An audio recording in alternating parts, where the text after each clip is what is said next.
What's the major difference between an old school mass gain training program used by the guys in the 60s and the 70s and the most commonly followed training systems of bodybuilders today? Your first response might be guys like Arnold trained 6 times per week with super high volume.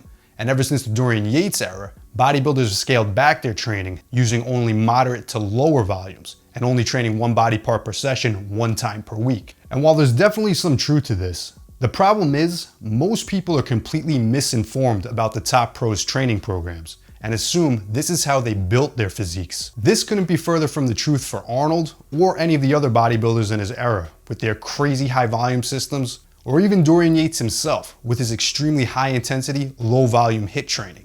Let me explain why. Those crazy high volume double split sessions that Arnold did 6 days per week, where he would hit muscle groups up to 3 times every 7 days, those were his pre-contest routines, ones he did just weeks out from the Mr. Olympia contests. So keep in mind, he was already one of the best bodybuilders in the world and already built his foundation years prior. He used these high volume methods pre-contest to assist in fat loss and peaking his physique for a contest, not as a mass gain system. If you've watched any of my other videos on old school mass gain training, you'll know most bodybuilders in the 70s trained 3 to 5 times a week in the off season, using more typical full body, upper and lower splits, or slight variations to gain mass. And then, come contest time, that's when they would kick up the training with the crazy high volume 6 days per week training split. What many people don't realize is, if you're looking to add mass, jumping into that 6 time per week high volume training split, it'll do little to nothing for you unless you're already extremely muscular and near your full potential. If you have 15 to 20 pounds you want to gain, it's definitely not the approach for you.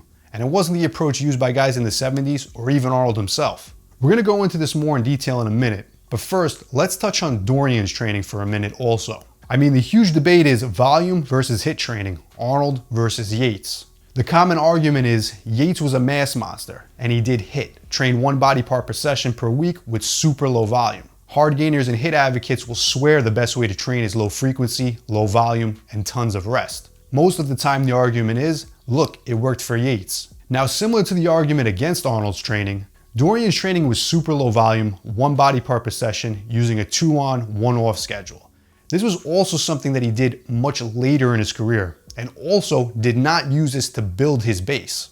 In fact, he was even doing things like training with a torso and limbs split 3 to 4 days per week. With this split, he would train the chest, the back, and the shoulders in 1 session, and the arms and legs in the next session. As he progressed in his training, he would alter the body part combinations, but generally he would train the entire body over 2 sessions. There's actually a lot more similarities to his early training and that of Arnold himself during his early training as well, and all the other bodybuilders in the 70s. The most common being that mass was gained on upper lower body splits, torso and limb splits, or slight variations of either. And then, later in their careers, they used specific techniques and approaches based on their own unique strengths and weaknesses. The only real noteworthy difference in Yates' early training compared to what most 70s bodybuilders followed was Yates' use of failure training and scaling back on the volume.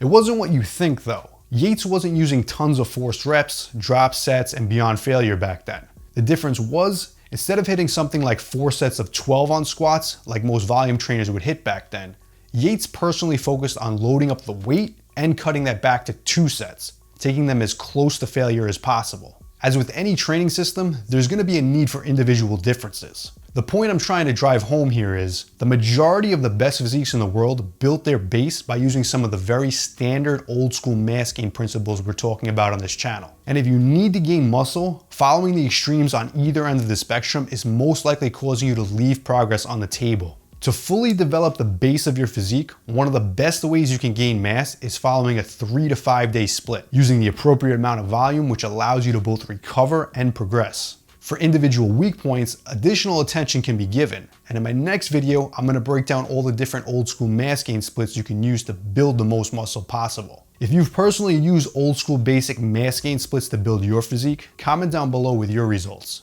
And if you want to build muscle using old school bodybuilding training methods, check out my 5-day mass gain program in the description. Or, if you want to work with me directly, get your custom program below. Alright guys, that's it for the video. If you want to see more of the best original bodybuilding content just like this, make sure to hit subscribe.